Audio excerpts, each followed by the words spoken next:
Good day, everybody. Happy Saturday. Rod back again. Just thought I would do a review of another gun that I recently acquired into my collection. It's actually not a shotgun this time. It's going to be a bolt action rifle. I owned this gun roughly 13, 14 years ago. Had it for quite a bit, and at one point got out of the milsurp scene and got into the shotguns, as everybody knows, which I'm more known for, the double barrel aspect of things. That being said, I did have a soft spot in the day for, I guess you could say, milsurps of all kinds. I had quite a few, but the one that was nearest and dearest to my heart was a number 4 Enfield rifle. Got a big respect for it. It's part of Canadian heritage history. World War II was very prominent on the war scene. It was involved as also a home guard use weapon, and for other countries it was issued all around the world. Very popular. With that being said, this particular model is a Savage built rifle. That's right, Savage. Savage during the wartime, what they would do, excuse me, is the British arms plants and munition plants were bombed during the war effort, and their ability to produce rifles fast enough for the army to supply them, the troops, they couldn't keep up with the demand. So what they did under contract is they reached out to companies like Savage to produce these rifles, and they were built exacting to a British Lee Enfield, the same pattern, the same materials. It's just that they were built in the U.S. Versus built in Britain. So without further ado, I'd like to show you the subject of today's video. Here we have my Lee Enfield number 4 Mark I Star. This is a Savage built rifle. I'll show you in a few minutes. You have to pardon me, I got a bit of a dry throat today. The breach on or the action on the other side is marked U.S. property. That was on the Lend-Lease program with Britain. The deal was that they were actually going to build these rifles for the Brits, and when the war was over, they would be returned. If not, they were bought. I believe a number of these were purchased out by the British government and kept in reserve, and they stayed in remarkably good shape. This one here has got the walnut stock. That is the original sling there. I'll show you that in a few minutes. Your brass butt plate with butt trap, where they would keep their cleaning kit and whatnot, and it still fits pretty well. As you can see there, the finish held out really well on the old girl. And there we have that black, almost like phosphorus black paint finish that Savage was known for. They didn't blue these. It was sort of like a parkerizing. This gun happens not to be a 100% match. The bolt body right here, the number that's stamped there, does not match the rifle, but everything else does. So it was a refurbished piece at one point from another arsenal, perhaps. The bore on this thing is like brand new. It's very, very bright, shiny, sharp. It's got the 2-groove barrel. Another thing I do like, it's got the ribbed handguard, which is quite sought after by collectors. But all in all, rifle's in really good shape. As you can see right there, the metalwork still in great shape. And we'll get you a close-up here of the action. This gun has a number 2 bolt head. The Lee Enfield number 4s, for head spacing issues, the different bolt head numbers signified tighter or looser head spacing. Basically, if you had a 0 was like brand new rifle. Number 1 was like, it was probably still in the basics of a new rifle, but they may have checked the headspace and adjusted accordingly. I've seen them go as high as number 5s, and that's pretty much at the end of its headspace life. What they do is that they have more The bolt heads are different lengths to accommodate, like, the spacing between the bolt face and the breech face, so you don't have case stretching and case separation, which the Lee Enfields are known for, because the only locking mechanism is back here. It has a one rotating lock assembly that goes into the receiver right here. Another thing that's different from the number 1 rifles compared to the 4s, and actually the number 5 jungle carbines and whatnot, these have a micrometer, like a vernier peep sight in the rear, which I love. That's the long range, and you can flip this down, and right here is the battle sight, like up close. I think this is good for like 200 meters, and I think this one goes up to I can't really, I'll see in a minute there, the lighting isn't great in here, but I think it goes up to 2,000 meters or thereabout. But let's have another gander at this thing. I'll grab it. Okay. So as we see here, if you just bear with me, I'm trying to hold the gun and hold the phone in one shot here. There we go. So we have the Lee Enfield number 4 Mark I here. There is the serial number stamped into the rifle. At one point it was matched to the rifle, so like I said, this is probably a refurbed rifle at one point in its life. Right there you've got the British proof, Birmingham Nitro proof, and there's where it's stamped US property, indicating it's a Savage built gun. Number 4 Mark I star. Here's your safety. Now here is your indicating as well the flaming bomb, which was a Savage proofing or identification, U.S. Ordnance mark. And here we have the date, 1942, so this gun was a wartime produced gun. And there is your square S indicating Savage built rifle. So what else can I say about it? Like I say, it's in generally nice condition. It held out very well. That is the original canvas sling. And if we look up here, there's an interesting mark on this gun. I don't know why it's on here, because I've never seen an Enfield with it. But if anybody can see the Maltese cross that's stamped in above the Canadian broad arrow, I'd really like to know if that was issued to a certain troop, or if it was like an airborne thing or regiment, or if it's naval. If anybody knows what that is, I'd sure appreciate some input, because personally I don't know why it's there. It's the only Enfield I've ever owned that's ever had that, and personally the only one I've ever seen with one. And again, the square with the S indicating Savage. But all in all, gun's in good shape. And there's the bayonet lugs and the sight protector. Just your typical blade front. And you can see there some more British markings. The caliber .303. The chamber length was 2.222 inches long. And I believe that they were proofed to 18.5 tons per square inch. And there's the proofing mark right there.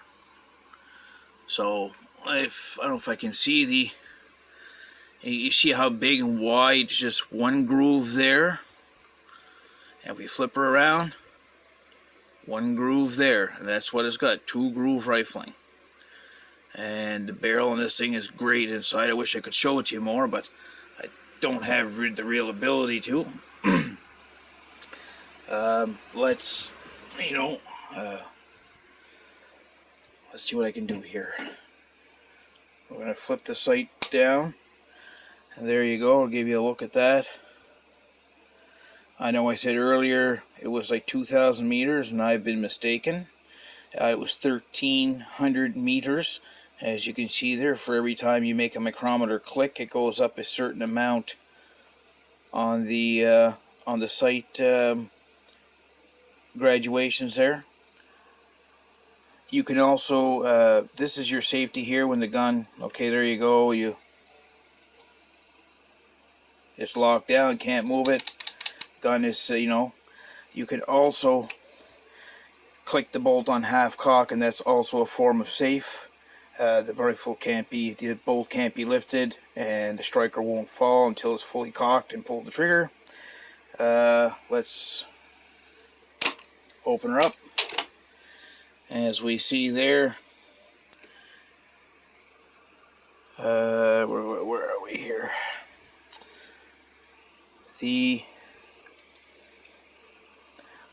There's the locking lugs right there, the top of the bolt, and then you have that bolt lug that locks into a. It's hard to see here. Give me a second. Actually, I'd have to remove the bolt and do that. And to remove the bolt on this particular one is different from the others. The number 4 Mark IIs and some of the other number 4 rifles have a push down, like right back here. When you pull the bolt back, you'd push down to lift the bolt head up to get the bolt out of the gun. These number 4 Mark I stars had a slot cut in the guide rail here.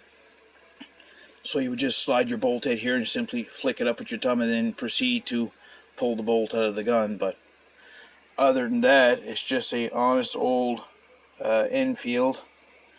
Now what I also have here to show you is I have some different variations of ammunition.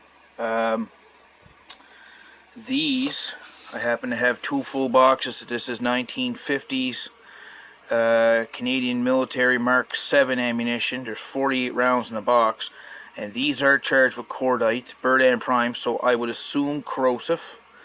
And as we see, they're basically still brand new. The glassine paper they used to put in them, and I mean, look at the condition of those things. They look like they were just made yesterday. So we're going to take one out and have a gander at it here. So this is your 174 grain Mark 7 lead core, full copper jacket, service round.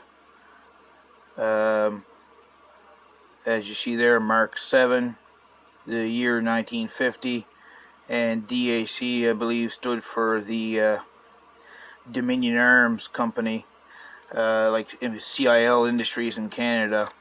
So this is Canadian made stuff. I have a few boxes of that. I had some loose rounds. It's surefire, but it's you can definitely tell when it's fired. You can get that sulfuric smell. So treat the gun as being fired like with the corrosive ammunition. Clean it out properly. Hot water, and wipe the bore out good, and then I oil it really well. Some other ammunition I have is this. This is wartime produced. This is full copper nickel steel bullet with a lead core. This is an actual Lee Enfield charger clip. I've probably got about 40 or 50 rounds of this here. It's really clean looking. This is also cordite charged, and for those who don't know what cordite is, it's long, it's powder in a long stick form about this long, and they have a small little card wad that goes underneath the bullet here, and they pack it in. It almost looks like macaroni or spaghetti in there. And yes, it's corrosive ammunition. We'll take a round out and have a closer look. And you see the big bird and primer. So what we have here is Mark 7. Actually, I'm mistaken. This is the First World War stuff that I had. I do have some 1940s vintage stuff. I believe it's in the little box I have over here. But this one's dated 1916. And again, the same thing, DAC, Canadian made. Service ammunition for the Lee Enfield back then would have been the number 1 Mark IIIs, but they had, this was also used during the war effort, like it was carried through to World War II. They probably had a whole bunch of this stuff in storage, and they were using it up accordingly. Another round I have here that's interesting enough, and even older than that yet. Excuse me. I have, if I can locate them here, and maybe I don't have them on me right now, and I don't. I have some Mark 6 ammunition here. Here's another round that I have. This one here, this is made by Kynoch in England. And when I got a collection of ammunition from a gentleman, I noticed the tips of these are tapered. And I was told that this ammunition was manufactured for the sniper rifles. That it was actually like a better grade of ammunition. Now I don't have any verification of that, but I'm just going by what I was told. Somebody correct me if I'm wrong. This stuff's not as clean. I've got about 25 rounds of this. I did fire one round to see if it would go off, and sure enough, bang boom, off it went.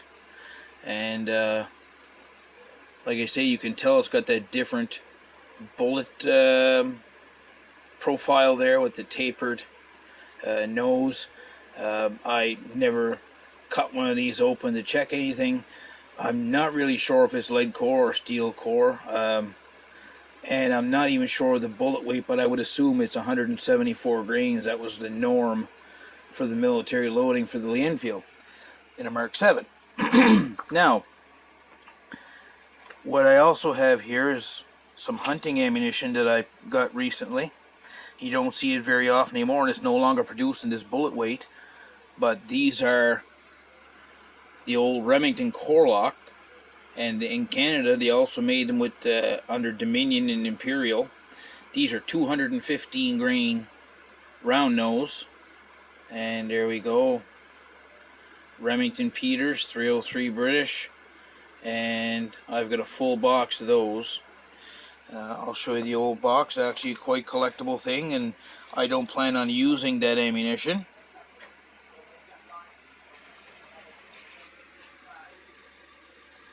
There's the box.